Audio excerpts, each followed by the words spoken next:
ஊதிய முரண்பாட்டை கலைந்திடு கலைந்திடு கைவிடு கைவிடு ஆசிரியர்களின் விருப்பமின்றி அரசு ஊழியர்கள் விருப்பமின்றி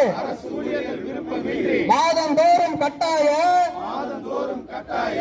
வருமான வரி பிடித்தோம் கைவிடு முதுநிலை ஆசிரியர்களை பள்ளி துணை ஆய்வாளர்களாக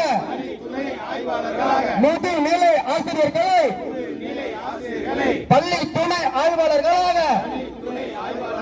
நியமித்தோடு நியமித்தோடு மருத்துவ காப்பீடு திட்டத்தின் முறைகேடுகளை கலைந்திடு கலைந்திடு ஆர்ப்பாட்டம் ஆர்ப்பாட்டம் மாநில